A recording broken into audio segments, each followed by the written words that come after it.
Oui, alors bonsoir tout le monde. De retour à la paracha, nous sommes dimanche. Et on vient de lire ce Shabbat, la paracha de Sarah. Ça s'appelle Haye Sarah. Sarah Imenu qui est Nifteret, qui quitte le monde. Et on voit que Abraham Avinu, il doit trouver un endroit pour l'enterrer. Alors, il était intéressant de mentionner déjà comment est-ce que Abraham Avinu, il sait où est-ce qu'il va enterrer Sarah. Alors, on a dit qu'il est parti dans cette paracha, on voit qu'il est en train de négocier avec Ephron Achiti, le chef, le roi, celui qui est en charge, et il veut négocier pour acheter Me'arat HaMarpela, ce qu'on appelle la cave, n'est-ce pas, celle qui est à Hebron, où est-ce qu'ils sont enterrés Abraham, Yitzhak et Yaakov et Adam avec Ève, Adam Arishon et Chava. Alors, on a déjà mentionné la semaine dernière que quand les anges sont venus visiter Abraham Avinu, les trois anges, et Abraham Avinu, il veut s'occuper des invités parce que c'est son domaine, c'est son travail, c'est ce qu'il faisait. Et puis là, il court après le veau. Il y a un veau qui échappe. Et ce n'est pas par hasard. Il n'y a pas de hasard. Alors qu'est-ce qui se passe? Le veau s'échappe, il y court après. Où est-ce qu'il rentre le veau? Dans une grotte. Ni plus et ni moins. Il est rentré dans ce qu'on appelle Me'arat HaMarpela. Qu'est-ce que c'est Me'arat HaMarpela? Pourquoi Marpela? Marpela veut dire double. C'est comme une double porte, ou bien une porte qui donne sur deux mondes, un double monde. Sur ce monde et le monde qui est le Gan Eden, qui est à l'entrée ça veut dire que Hebron, à l'intérieur, il y a une grotte qui a une porte qui donne directement sur le jardin de Eden. Bon, alors finalement, quand il rentre là-bas, qu'est-ce qu'il voit? Il voit Adam Arishon. Il voit Adam allongé et il comprend que finalement, c'est l'endroit et que Min Hashamayim, ils ont fait que Abraham Avinu doit courir après le veau et pour comprendre que c'est l'endroit où est-ce qu'il va enterrer Sarah et que lui-même il va être enterré là-bas et plus tard Yitzhak avec Rivka et plus tard Yaakov avec Léa. Alors on nous raconte que finalement il achète. Alors il achète cet endroit, il va payer 400 shekels qui est une somme énorme. Bon. Et dans la paracha, les premiers psukim, il est écrit Vayavo Abraham lispod le Sarah velifkota. Il vient pour faire un sped et de la pleurer. Alors, bon, justement, ça tombe bien. La semaine dernière, on avait fait un cours dans Masechet Megillah, n'est-ce pas, dans la troisième page de Masechet Megillah. Et là-bas, on parle de quand il y a un iftar, quand quelqu'un quitte le monde, et il faut faire le hesped. Hesped, ça veut dire il faut faire le discours, il faut parler du iftar. Alors, la Gemara dit là-bas qu'on ne peut pas parler de Torah parce que ça s'appelle l'oeg larash. L'oeg larash, ça veut dire c'est comme si chas v'shalom, on se moque des morts, des niftarim, parce que eux, ils ont quitté le monde. Et on sait que du moment où est-ce que la personne quitte le monde, elle ne peut plus faire de mitzvot. Et nous, on est là en train de parler de Torah. Alors là-bas, Masechet Megillah, elle traite de ce sujet. Elle dit d'abord, il faut parler de la personne, n'est-ce pas? Du bien qu'elle fait. Il faut voir comment attacher un sujet, comment attacher ce qu'elle a fait dans sa vie avec un Dvar Torah qu'on aimerait faire. Et là, on voit que finalement, c'est ce que Abraham Avinu il a fait. Alors, qu'est-ce qu'il a fait Abraham Avinu? Et c'est mentionné ici. Vayavo Abraham lispod le Sarah. Abraham Avinu, il est venu pour faire le hesped, pour faire le discours de Sarah. Et dans le Midrash, on pose la question, mais d'où est-ce qu'il est venu? Qu'est-ce que ça veut dire d'où il est venu? Il est venu de Haramoria. Il est venu, il est parti pour, soi-disant, c'était le test, sacrifier son fils. Il n'a pas sacrifié, mais il revient, et là il trouve que Sarah est morte. Qu'est-ce qui s'est passé?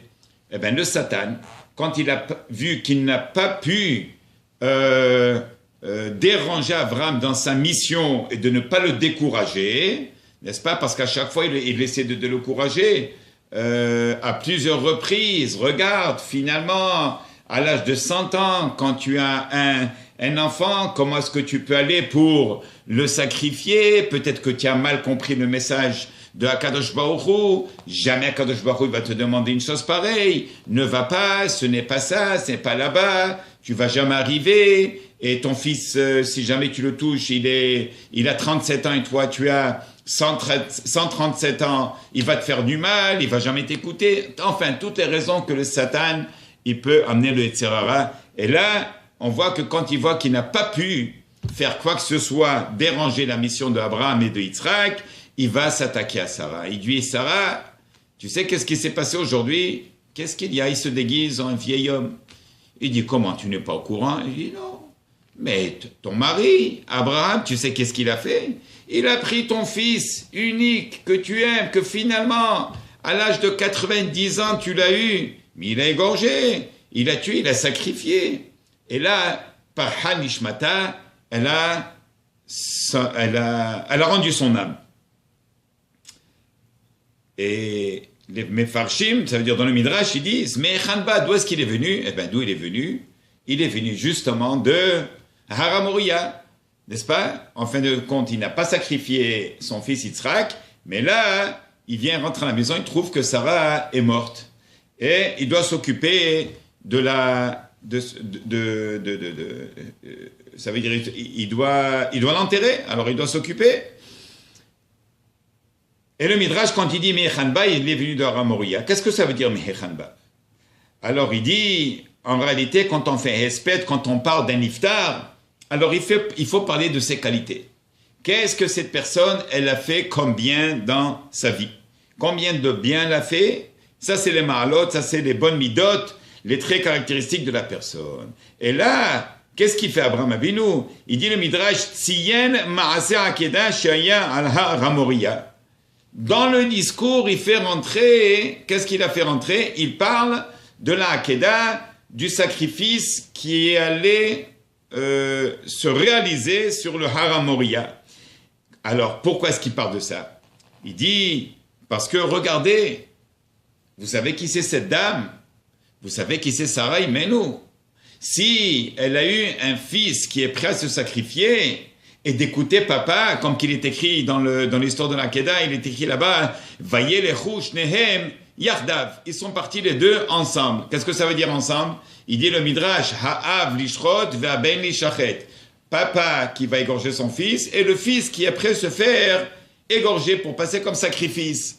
N'est-ce pas? Comme qu'on a dit la semaine dernière, Yitzhak Abinu, il dit à son père, lui il a 37 ans, et papa il a 137 ans, il lui dit, papa, j'ai peur que tu trembles, et tu vas pas bien m'égorger, attrape-moi fort, attache-moi fort pour ne pas que je bouge, il faut que je sois un korban à 100% kasher.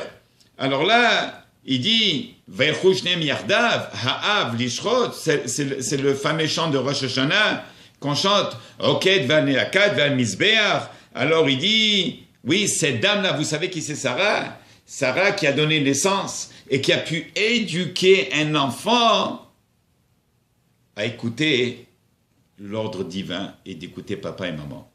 Un père qui dit à son fils, viens avec moi, je dois te sacrifier, et que le fils, il marche ensemble avec son père, c'est pas une chose qu'on voit aujourd'hui de nos jours. Aujourd'hui, on demande d'un enfant, viens, réveille-toi de bonheur, viens avec moi à la synagogue, il trouve toutes les excuses de ne pas venir à la synagogue. On ne parle même pas de sacrifice, Chazé Shalom. Alors là, c'est ça qu'il dit, il dit, mais Chanba, mais Hara Moriah. Et quand il a fait le Hesped, alors, il a parlé de sa femme, il a parlé des traits caractéristiques qu'elle avait, Sarah Imenu, et en plus de ça, comment est-ce que Sarah, oui, comment est-ce qu'elle a fait, comment est-ce qu'un fils, il a pu se donner en sacrifice, comment est-ce qu'il était prêt à se donner comme sacrifice? Eh bien, regardez la mère qu'il a, et le père qu'il a, et surtout là, quand on parle de sa maman. Alors il dit, Hamuchan limsor nafsho mitor simcha, efshar lavin mize ad hechan higia ma'alata. Et c'est pour ça que c'est guidé le Midrash, il dit, mais hechanba, de quel point est-ce qu'il est venu dans la paracha de la vie de Sarah? Alors il dit, sur ce point, il voulait parler. Il est venu de Har Moria. Qu'est-ce que c'est de Har Moria? Il est venu pour parler de ce qui s'est passé là-bas à Har Moria. Qu'est-ce qui s'est passé là-bas? Un sacrifice qui allait prendre place. Et comment est-ce que le sacrifice allait prendre place? Eh bien, c'est grâce à une maman comme ça qui a pu éduquer son fils, même s'il veut se donner corps et âme, parce qu'Akadosh Baruch Hu l'a demandé. Alors voilà, Baruch Adonai L'Olam, Amen, Amen. Ça, c'est la première partie de Chayei Sarah. On va donner une deuxième partie.